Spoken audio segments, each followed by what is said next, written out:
Sincere greetings from DS English.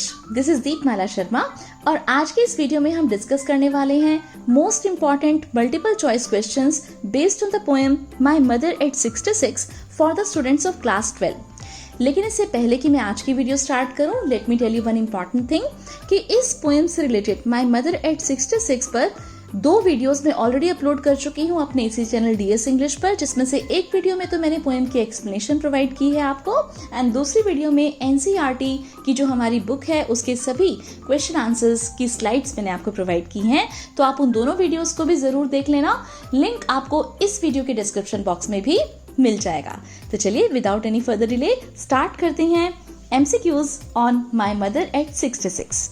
Come to the first question. Who is the poet of this poem? इस poem को किसने लिखा है? Options are in front of you and let me tell you the correct answer is option D, Kamla Das. Kamla Das is the poet of this poem. Second question. Who is the main character of the chapter of the poem The Portrait of a Lady? तो Portrait of a Lady इस chapter के जो main character हैं वो कौन है? Of course, mother is the main character. Mother is the central character. What is the kind of pain and ache that the poet feels? किस तरह का पेन या दर्द या दुख महसूस करती हैं poet? Losing her mother. Option A is correct here. आप बाकी सब ऑप्शंस को पढ़ सकते हो, लेकिन मैं आपको करेक्ट आंसर ही बता रही हूँ। In which languages has Kamala Das written stories and novels? Kamala Das ने किन किन लैंग्वेजेस में स्टोरीज या नॉवेल्स को लिखा है? The correct answer is English and Malayalam. Next question, name the poetic devices used in the poem. इस पोएम में कौन कौन से पोएटिक डिवाइसेस यूज हुए हैं? मेटाफर, सिमिली, एलिट्रेशन या all of these? Correct answer is all of these. सभी के सभी जो पोएटिक डिवाइसेस हैं वो इस पोएम में यूज किए गए हैं। What is the significance of the title my mother at 66? इस टाइटल की क्या सिग्निफिकेंस है? माय मदर एट 66 का क्या मतलब है? Option A is correct here, poets fear of losing her old mother. Next question, which poetic device is used in trees sprinting? Trees sprinting में कौन सा पोएटिक डिवाइस यूज हुआ है? तो हमें पता है कि ट्री स्प्रिंटिंग का मतलब है trees are moving, but trees being inanimate objects, they cannot move, hence they have been personified. So personification, this poetic device has been used. Question number 8, what is the distinctive feature of the poem? Poem की एक विशेषता है, वो खास विशेषता क्या है? Actually, option D is correct here, narrative style using a single sentence in a set of 14 lines. जो पोएट का नैरेटिव स्टाइल है वो बहुत ही खास है, क्योंकि उसने केवल एक ही सेंटेंस के अंदर और 14 लाइन्स बनाकर अपनी बात को कह दिया है इस पोएम के माध्यम से। Question number 9, what does this narrative style of the poem signify? Option D once again is correct here, a single thread of thought mixed with harsh realities. क्योंकि एक ही थॉट चल रहा है पोएट का पूरी की पूरी पोएम में, और उसके अंदर कुछ ऐसी हार्श रियलिटीज हैं जो इमोशंस पोएट ने उसके अंदर डेवलप करने की कोशिश की है।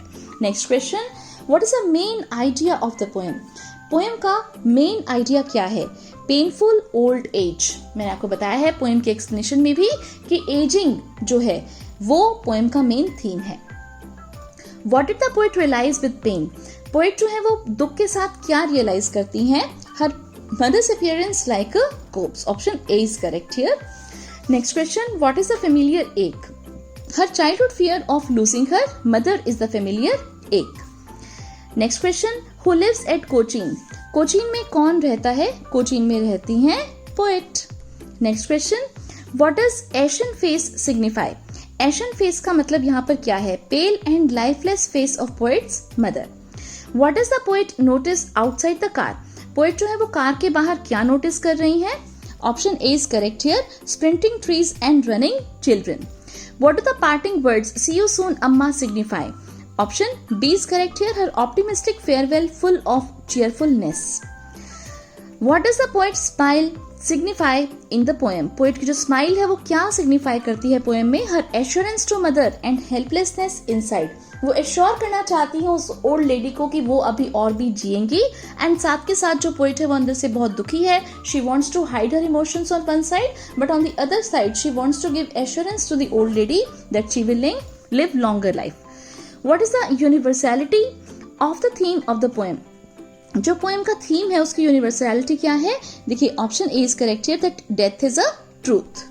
Next question, what worried the poet when she looked at her mother? Poet जब अपनी मदर को देखती हैं तो उन्हें क्या चिंता होती है?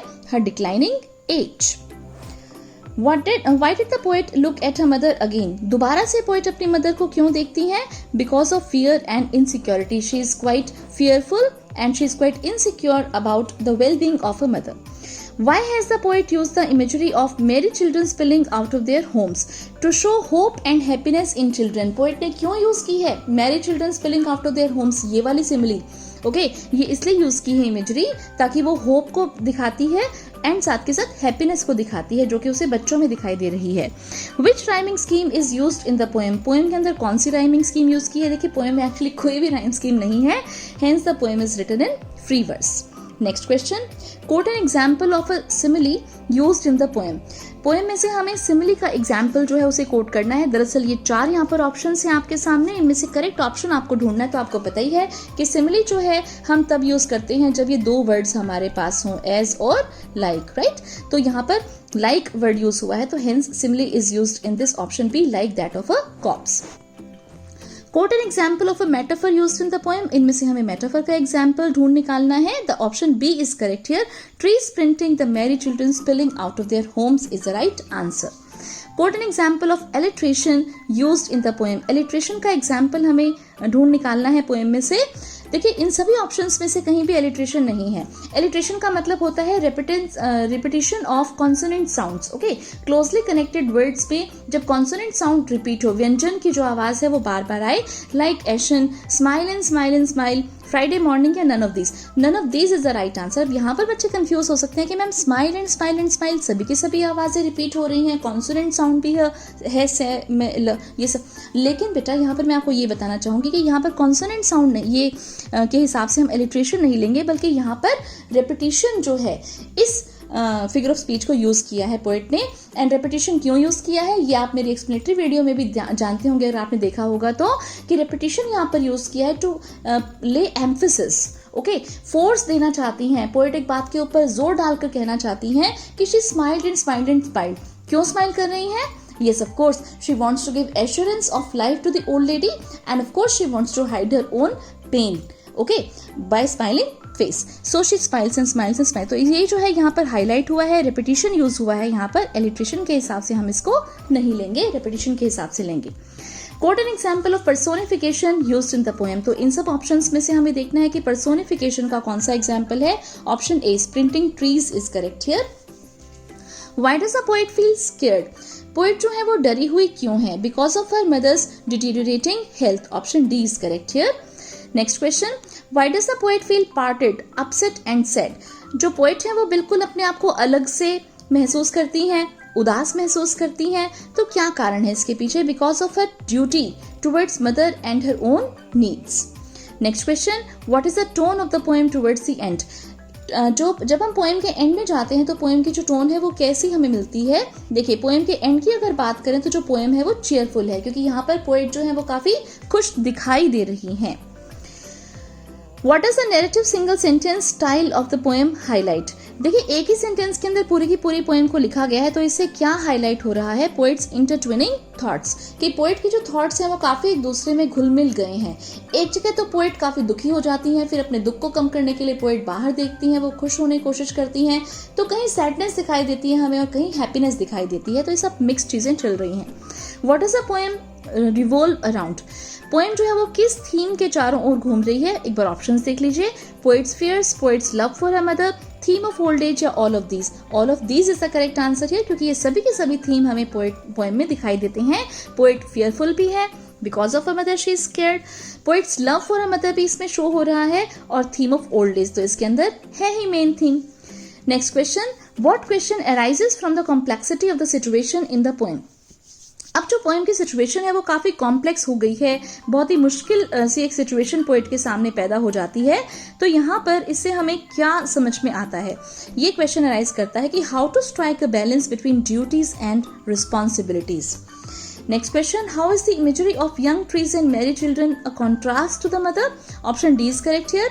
Mother's health, hopelessness and trees and merry children, youthfulness and hope. तो देखिए दो बातें हैं, दो चीजें हैं यहाँ पर जो कि कॉन्ट्रास्ट में एक दूसरे के. मदर जो है वो काफी सैड है, okay, she is symbolising hopelessness.